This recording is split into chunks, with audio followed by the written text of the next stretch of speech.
안녕하세요. 디아스포라들의 새벽 이세방을 시작하겠습니다. 다 같이 기도드리겠습니다.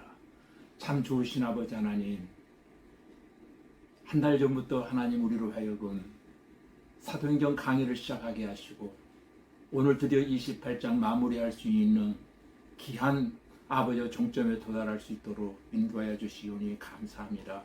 간절한 마음으로 주의 정에 기도하옵는 것은 오늘로 사도행전은 끝이 나지만 지금부터 우리의 사도행전이 시작되어져 갈 수 있도록 은혜를 베풀어 주시되 우리의 삶이 머무는 곳마다 사도행전적 역사가 일어나 우리의 생애가 변화되어져 가고 우리의 주변이 변화되어져 가고 우리의 일터가 변화되어져 가는 놀라운 역사 임하게 하여 주시옵소서. 오늘도 크신 깨달음과 은혜 베풀어 주시기를 원하오며 예수님 이름으로 기도하옵나이다. 아멘. 예, 오늘 아침 우리에게 주신 하나님의 말씀은 사도행전 28장 1절로 6절입니다. 제가 1절을 읽어드리겠습니다. 우리가 구조된 후에 앉아 그 성은 멜리데라 하더라. 비가 오고 날이 참에 온 주민들이 우리에게 특별한 동정을 하여 불을 피워 우리를 다 영접하더라. 바울이 나무 한 묶음을 거두어 불에 넣으니 뜨거움으로 말미암아 독사가 나와 그 손을 물고 있는지라. 온 주민들이 짐승이 그 손에 매달려 있음을 보고 서로 말하되 진실로 이 사람은 살인한 자로다. 바다에서는 구조를 받았으나 공의가 그를 살지 못하게 함이로다 하더니 바울이 그 짐승을 불에 떨어버리며 조금도 상함이 없더라. 그들은 그가 붙든지 혹은 갑자기 쓰러져 죽을 줄로 기다렸다가 오래 기다려도 그에게 아무 이상이 없음을 보고 돌이켜 생각하여 말하되 그를 신이라 하더라. 아멘. 오늘 말씀의 주제는 노마에 도착한 바울입니다. 이 말씀을 역으로 생각해 보면 죽기 위해서 바울은 노마에 온 겁니다. 더 좋은 말로 하면 순교하기 위해서 노마에 도착한 것입니다. 사도행전은 마가의 다락방에서부터 시작하여 바울이 노마에 들어가는 것으로 끝을 맺게 되어집니다. 광풍을 만난 후에 하나님은 바울 일행을 멜리데라 이름하는 섬으로 인도하십니다. 지금은 그 섬을 몰타 섬이라고 기록하고 있습니다. 2절 말씀에 보면 바울과 그 모든 사람들은 다행히도 좋은 사람들을 만나게 되어집니다. 그 원주민들이 불을 피워서 따뜻하게 영접해 주기 시작합니다. 하나님께서 미리 예비해 놓으시고 하나님께서 그들을 만나도록 그 섬으로 하나님이 친히 인도해 주신 것입니다. 그런데 3절 말씀에 보면 온주민들이 불을 피워 바울과 그 일행들에게 호의를 베풀었는데 갑자기 그 불 속에서 독사가 나와서 바울의 손을 물었습니다. 그때 4절에 보니까 온주민들은 생각하기를 이 사람은 살인한 자로다. 바다에서는 구조를 받았으나 공의가 그를 살지 못하게 한다라고 판단을 한 것입니다. 이 말은 당신들은 죄를 지은 죄인들이기 때문에 하나님의 공의가 살지 못하도록 죽게 하는구나 하는 그런 말이었습니다. 그런데 놀라운 반전이 일어납니다. 그들 앞에 깜짝 놀라운 일이 벌어졌습니다. 그때 바울이 자기 손을 물고 있던 독사를 떨어버렸는데도 바울은 아무 상함이나 죽는 일이 전혀 일어나지 않았다는 사실입니다. 6절 말씀에 보면 저들이 가만히 엎드려 죽는 줄로 알고 오래 기다렸는데도 독사에 물려도 아무런 이상이 없는 것을 보고 신이라 하더라 라고 성경은 기록하고 있습니다. 그래서 7절에 보시면 그 섬에서 가장 높은 사람 버블리오라고 하는 주장이 바울 일행을 영접해서 사흘 동안이라 친절하게 머물도록 했습니다. 여러분, 하나님은 환난을 당한 위기 속에서 바울에게 기적을 행하게 하심으로 그를 하나님은 보호하십니다. 하나님은 바울에게 기적을 행하게 하심으로 바울을 하나님의 사람으로 높이셨으며 그를 보호해주고 계시다라는 사실입니다. 기적도 우연히 찾아오는 행운이 아닙니다. 또 재수가 좋은 사람에게 주시는 막연한 일도 아닙니다. 하나님께서 베풀어 주시는 것입니다. 그러므로 아무리 힘들고 어려워도 주님을 포기하지 아니하고 그 말씀을 따르는 바울에게 이런 놀라운 기적을 하나님이 허락하신 것입니다. 환난에서 건져주시기 위해서 하나님의 계획한 일인 줄로 믿습니다. 16절 말씀해 보시면 그토록 바울이 바라고 바랐던 노마에 들어갔습니다. 사실은 하나님이 노마로 보내신 것입니다. 바울이 자진해서 가이사에게 상소함으로 노마에 온 것처럼 보여지지만 사실은 그 내면에는 하나님께서 보내셔서 왔다는 사실을 여러분 꼭 기억하십시오. 바울에게 공로가 있다면 바울은 하나님의 명령에 오직 순종했을 뿐입니다. 그러나 바울이 하나님의 명령에 순종한 것은 아무나 알 수 있는 그런 순종이 아니었다는 것입니다. 왜냐하면 바울이 로마에 온 것은 자신의 영화를 위해서 온 것이 아니고 복음을 위하여 죽기 위해서 온 것입니다. 선교하려고 온 것입니다. 우리는 바울이 왜 로마에 갔는가를 이해하지 못하면 그것은 하나님이 왜 주의 종을 로마에 보내셨는가, 하나님의 뜻을 이해하지 못하는 것과 마찬가지가 되어지고 마는 것입니다. 18절과 19절 말씀해 보시면 바울은 자신이 로마에 온 것은 죄인의 신분으로 온 것이라는 것을 설명하고 있습니다. 19절에 보시면 유대인들이 반대하기로 내가 마지못하여 가이사에게 상소하며 내 민족을 고발하려는 것이 아니니라, 이런 말을 하고 있습니다. 이런 말들을 곧 바울이 로마에 온 것은 죄인으로 왔다는 것을 설명하는 그런 말입니다. 하나님께서 바울을 로마로 보내실 때에 하나님은 바울을 높은 신분의 사람으로 보내시지 아니하시고, 왜? 죄인의 신분으로 보내셨습니까? 하나님께서 바울을 죄인의 신분으로 로마에 보내신 것은 아주 중요한 하나님의 뜻이 있습니다. 이미 사도행전 7장 24절에서 하나님의 사자가 밝힌 대로 바울이 가이사 앞에 서야 했기 때문입니다. 결국 바울은 로마의 황제인 가이사 앞에 서서 하나님과 예수 그리스도에 관하여 설명하게 되는 놀라운 기회를 갖게 됩니다. 바울은 로마에 도착하자마자 전도하는 일을 시작합니다. 이 일을 위해서 왔거든요. 외형상으로는 죄인의 신분의 모습이었지만 바울은 온 로마를 복음화시키기 위하여 하나님께서 보내신 최초의 선교사라는 사실입니다. 여러분, 인류 역사에 있어서 최초의 선교사가 누구인지 아십니까? 누구죠? 예수 그리스도이십니다.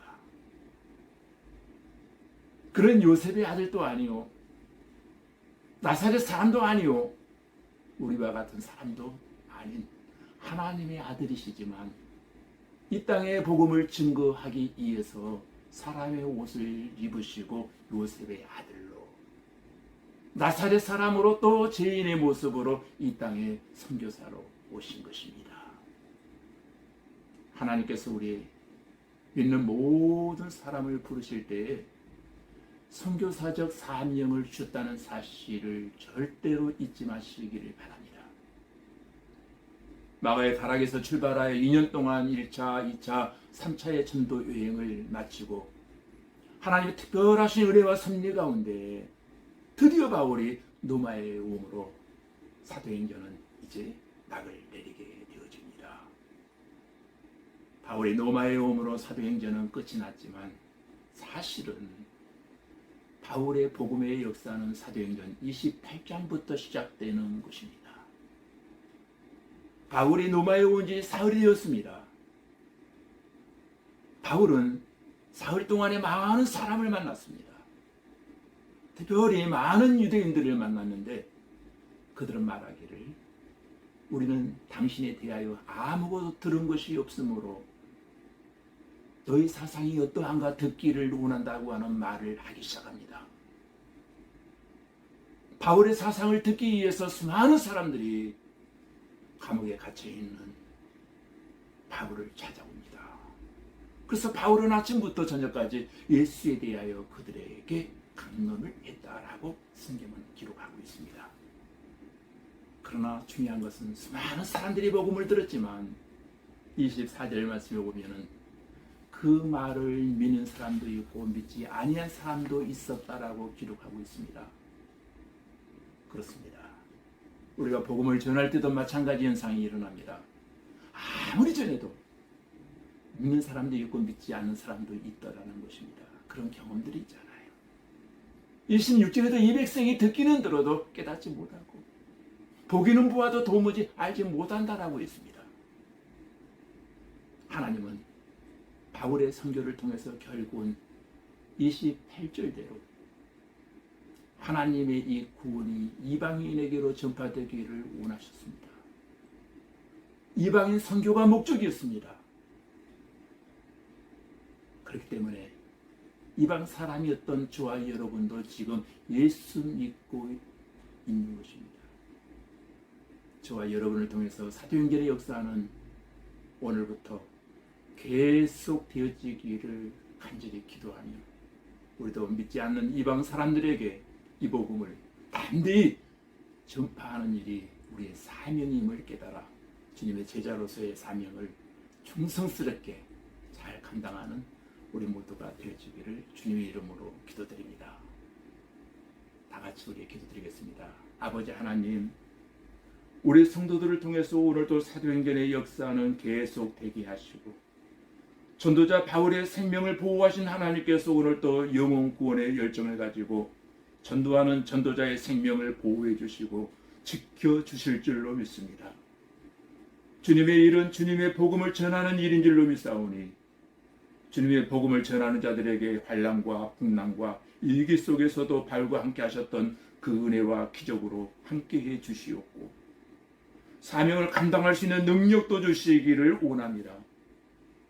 이 땅의 죄인들을 위해서 오셔서 최초의 선교사가 되신 주님의 뒤를 따라 우리도 내 안에 조그마한 울타리에 갇혀있지 않게 하시고 세계를 바라보는 선교 환상과 비전을 보게 하시고 선교 영역을 날마다 넓혀갈 수 있게 하시고 복음을 전할 때 믿는 자도 있지만 믿지 않는 자도 있음을 알고 우리는 이방인에게 이 복음을 담대히 멈추지 아니하고 전파할 수 있도록 하나님 역사해 주시어 우리의 발자취를 통하여 구원의 역사가 날마다 일어나게 하여 주시옵소서. 예수님 이름으로 기도하옵나이다. 아멘.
주시옵소서.